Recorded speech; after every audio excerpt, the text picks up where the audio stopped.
ప్రపంచ వార్తలను మీకు అందిస్తున్న ఎంఓ న్యూస్ కి స్వాగతం.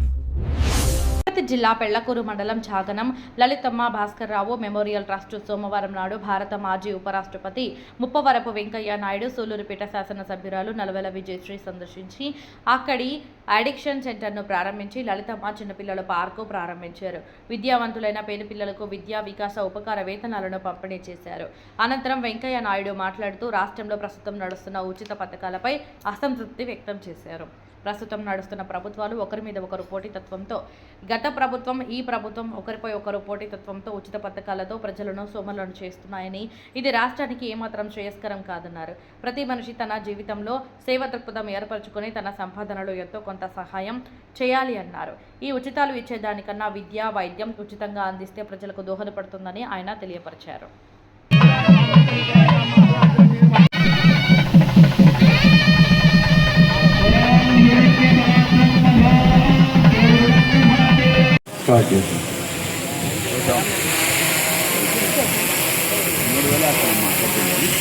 కొనసాగించవలసిందిగా మనస్ఫూర్తిగా కోరుకుంటున్నాను.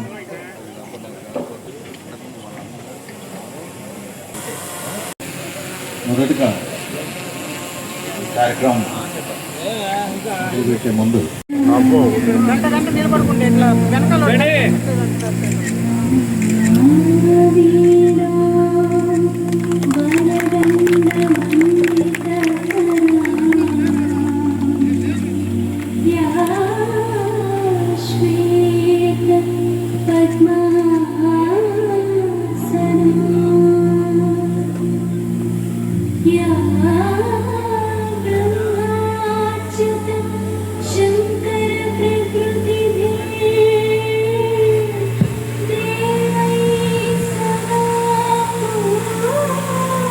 చాలా సంతోషం.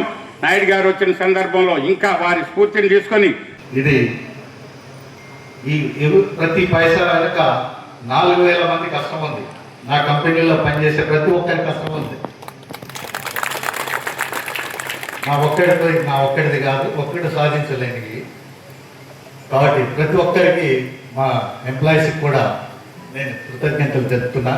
అలాగే మా వెల్ విషర్స్ వచ్చారు, వారికి కూడా శ్యామన్సల్ గారు, చంద్రశేఖర్. మా సేవా కార్యక్రమాలు ఏవైతే ఉన్నాయో ఇవన్నీ చదవాలంటే సార్ కూడా చూశారు.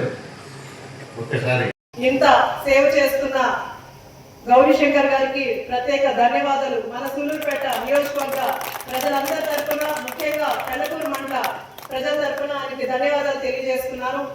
ఎంతో మంది సంపాదించి వాళ్ళు స్వతహాగా ఖర్చు పెట్టుకునే వాళ్ళని ఎంతో మంది చూసాం. కానీ సంపాదించిన 10 రూపాయల్లో రూపాయి ప్రజలకు ఖర్చు చేయాలన్న ఆలోచన చాలా తక్కువ మందికి వస్తుంది. అందులో మన పెళ్లకూరు మండలం వాసులైన గౌరీశంకర్ గారికి ఈ ఆలోచన వచ్చి మన సూలూరుపేటలో ఆయన పుట్టిన నేల పెళ్లకూరు మండలంలో ఈ రూరల్ ఏరియాస్ ఎంచుకొని ఇంత సేవ చేస్తున్న ఆయనకి ప్రత్యేక ధన్యవాదాలు తెలియజేస్తున్నాను. వాడికి పూజా పురస్కార కార్యక్రమాలు చేయడం చాలా సంతోషం. నేను రోజు నుంచి తిరుపతి వెళుతుంటే అక్కడక్కడ రోడ్డు మార్గంలో కొన్ని చోట్ల సిమెంట్ బల్లలు కనిపించాయి.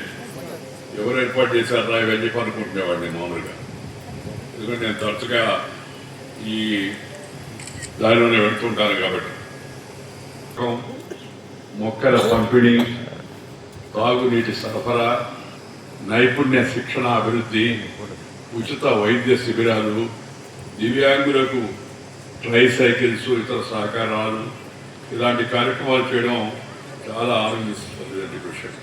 దాంతోపాటు ఇక్కడ మరణించిన వారికి పేదలకు గౌరవాన్ని ఇస్తూ బాడీ ఫ్రీజర్లు, చివరి యాత్ర కావాల్సిన వాహనాలు ఏర్పాటు చేయడం కూడా నన్ను ఎంతో వాస్తవంగా చెప్పాలంటే ఆకట్టుకుంటున్నాయి. ఈ మిగిలిన సేవలు ఎవరన్నా చేయగలరు. ఇక్కడ అంత్యేష్టి నేను ఎప్పుడు చెప్తూ ఉంటాను, మామూలుగా సంపదను పెంచుకో, దాన్ని ఇతరులతో పంచుకోమని. మొదటి లైన్ కూడా ముఖ్యం. అది కూడా సేవ ఏ రూపంలో ఎంతగానో చేస్తామని కాదు, సేవ దృక్పథం ప్రతి ఒక్కరికి అలవాటు కావాల్సిన అవసరం ఉంది. అందుకే నేను ఎప్పుడు చెప్తుంటాను, ప్రతి ఊరిలో ఒక బడి, ఒక గుడి, విద్యాలయం, దేవాలయం, దాంతోపాటు ఒక సేవాలయం కూడా ఉండాలి. ఇది సేవాలయం. ఇది మన ఇవాళ ఈ కార్యక్రమంలో పాల్గొన్నామే సేవాలయం. ఇలాంటి సేవ ఇవి ప్రభుత్వం చేసే సహాయంతో పాటు స్వచ్ఛందంగా చేసే సేవ కూడా కానీ తోడైతే అది మరింత వేగంగా ముందుకుంటుంది, అందరికీ కూడా చేరుకుంటుంది. ప్రభుత్వాలు కూడా ఇప్పుడు నేను చూస్తున్నాను ఈ మధ్య కాలంలో, ఇక్కడ చూసిన తర్వాత ఒక మాట చెప్పాల్సి వస్తుంది. ప్రభుత్వాలు కూడా ఉచితంగా ఇచ్చే అలవాటు మానుకోవాలి. పోటాపోటీని పడుతున్నారు, అది ఫ్రీ, ఇది ఫ్రీ అని. నేను ఎప్పుడు చెప్తుంటాను, ఇంగ్లీష్లో ఒక సామెత ఉంది, చేపను పట్టేది నేర్పించు, చేపను ఫ్రీగా ఇవ్వద్దు. నువ్వు మధ్యాహ్నం మటగుడిసో కొరమైన ఇచ్చావనుకో, సాయంత్రం బొచ్చి ఇవ్వాలి అడుగుతాడు. ఓకేవా, బొచ్చా వంజరమా, ఇది సహజమని. అందుకని జనానికి సోంబేరితనం పెంచడం తప్పితే మరేం కూడా కాదు. కానీ విద్య, వైద్యము, నైపుణ్యం, ఇది విద్యలో భాగం. ఇలాంటివి ఫ్రీగా ఇవ్వాలి ప్రభుత్వాలు. అవి కానీ చేయగలిగితే ప్రభుత్వం అంతకు మించిన సేవ ఇంకోటి ఉండదు. అది వదిలిపెట్టి తాత్కాలికంగా ప్రజల డబ్బు, ప్రజలు కట్టే పన్ను డబ్బుల్ని మేము మేడ నొక్కితే మీ అకౌంట్లో పడుద్ది, మేము వాళ్ళకన్నా ఎక్కువ ఇస్తాం, ఇవ్వడానికి ఉండాలి కదా ముందు. డబ్బులే లేకపోతే అప్పు తెచ్చి దిగుమల దేశంలో రాష్ట్రాలకి వచ్చే ప్రయోజనం ఏంటి? ఈ విషయాన్ని అందరూ, నేను ఒక పార్టీల గురించి ఒక నాయకుల గురించి చెప్పడం లేదు, నేను రాజకీయాలు వదిలేశాను. కానీ ఈ విషయాలపైన వ్యాఖ్యానం చేస్తుంటాను.